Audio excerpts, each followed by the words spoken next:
In this video, we'll be covering the weapon tuning preview for Season 23, and we'll also be covering this week's twit. So without further ado, let's get right into it.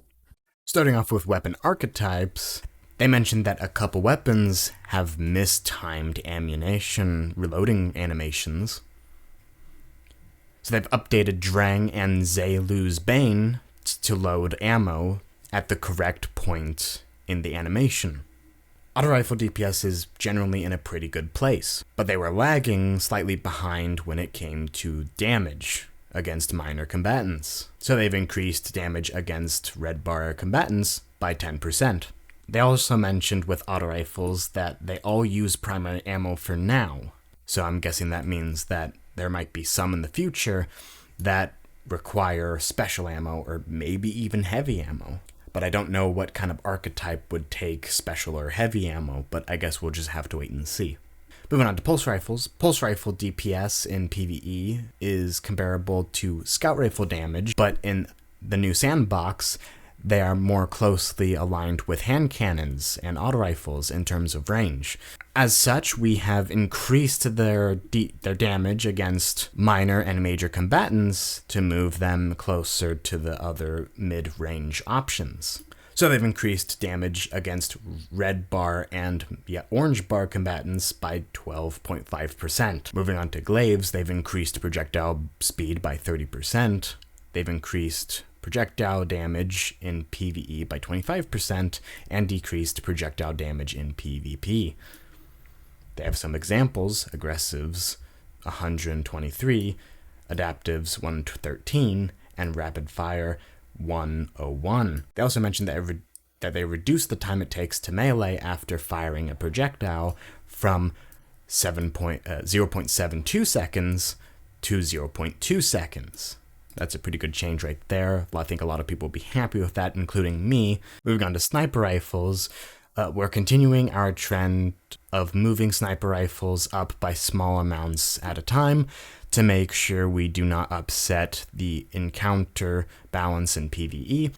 So they've increased sniper rifle PvE damage with a flat buff of 15%.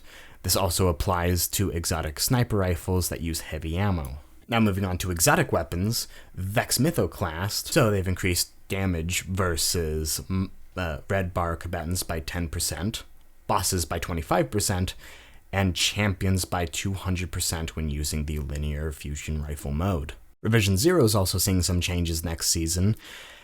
They're increasing the damage versus champions by 100%. That's a pretty good change. Now moving on to Thorn. In Season 23, Thorn will be getting both a catalyst to bring its strength up in PvP and a change to its base behavior to make it more fun to use in PvE. Picking up a Remnant now can overflow the magazine up to 40 rounds max. That is insane. For the catalyst, it brings 20 plus range, 10 plus stability, and getting kills or picking up a Remnant grants additional range, handling, and mobility. These are some amazing changes coming to Thorn, which I think a lot of people have been waiting for, me included. Moving on to class glaives. Alongside the glaive rework mentioned above, we have also done some tuning to the class exotic glaives introduced in the Witch Queen. The changes below are for all three glaives to make using their exotic functionality both more forgiving and more understandable. So they now grant 1 ammo when you activate the perk, so you can use it even if you are out of ammo. No longer passively drains shield energy when you special reload to activate the perk, and no longer deactivated by reloading or stowing the weapon. For Edge of Intent for the Warlocks, Edge of Intent seems like it was begging for some Solar 3.0 interaction instead of the previous generic healing effect. A larger area of effect helps it reach more nearby allies too. They changed the effect of the healing turret projectiles to grant cures and provide restoration. Increased AoE radius to 8 meters to benefit more nearby allies, and they've also increased its magazine size from 4 to 5. Edge of Action for the Titans. We wanted to make the baby bubble more effective in the endgame content, so it now provides some benefits to weapons just passing through it, even if you do not remain inside. Passing through the bubble now grants bonus reload speed, handling, and a small amount of stacking bonus damage in addition to the overshield. They've also reduced the health of the bubble from 8,000 to 2,400 to account the increased uptime and improved effects. Edge of Concurrence for hunters.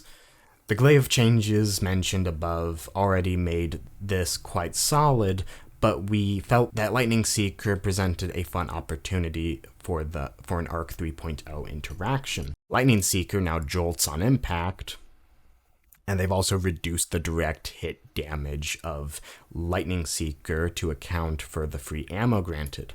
Onto Osteo-Striga, they removed the SMG damage bonus scale that was affecting the poison damage. This brings Osteo poison down to match standard necrotic grip poison. Though as an exotic, it will still deal 40% bonus damage against miners. Moving on to Salvage Grip, they placed a speed limit on the detonation when damaging stasis crystals. This will help prevent detonation from being able to shatter too many crystals on a single frame, which would sometimes kick the player to orbit with an error code.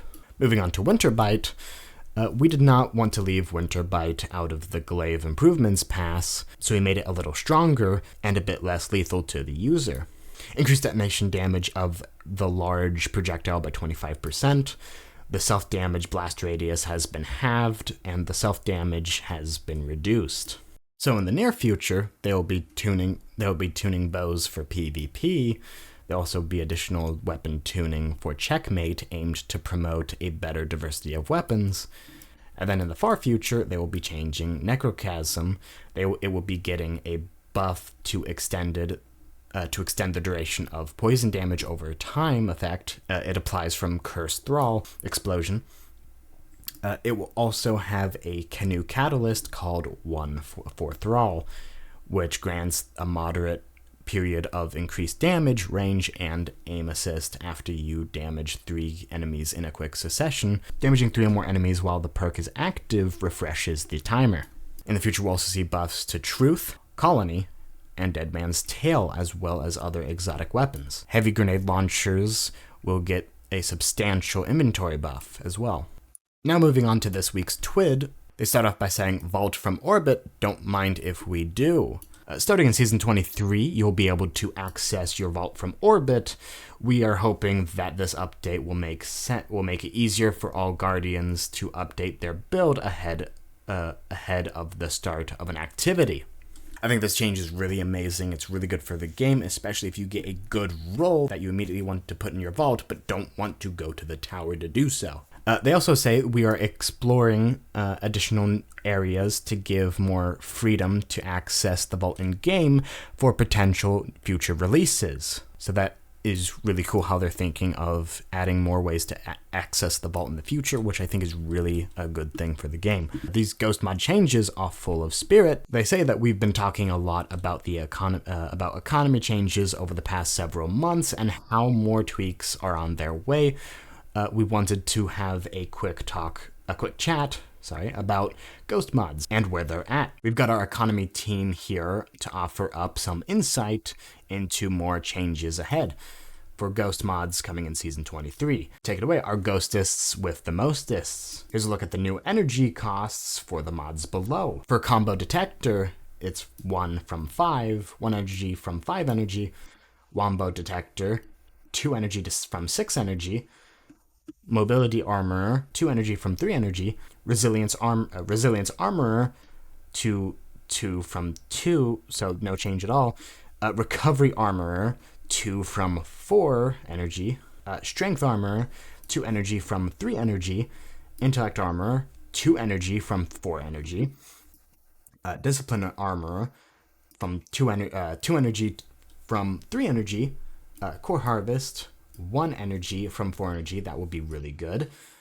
Prism Harvest, 3 energy from 6 energy. Modularity, 3 energy from 4 energy, and Prosperity, just 3 energy. And they also talk about a friendly check-in with Rahul. They're making more changes to the cost of how to acquire some materials from Rahul. For 1 enhancement prism, the cost is 10 enhancement cores, and it'll now cost 2,500 glimmer, when previously it was 10,000 glimmer, and purchases per week are only 3. 1 Ascendant Shard. For 1 Ascendant Shard, you need 10 enhancement prisms, with the change being, instead of 50,000 glimmer, you'll only be paying 10,000. And again, another limit of 3 per week. 1 Ascendant Alloy, 10 enhancement prisms, 10,000 glimmer, with 3 per week once again, and 5 enhancement cores, 1 enhancement prism, and 2,500 glimmer, with 3 per week. And that being said, that's all the weapon preview changes for Season 23, and that's also all for this week at Destiny. Thank you so much for watching. If this video did help you, please leave a like, share, and subscribe. It really helps my channel out a lot. Thank you so much. I'll see you in the next one.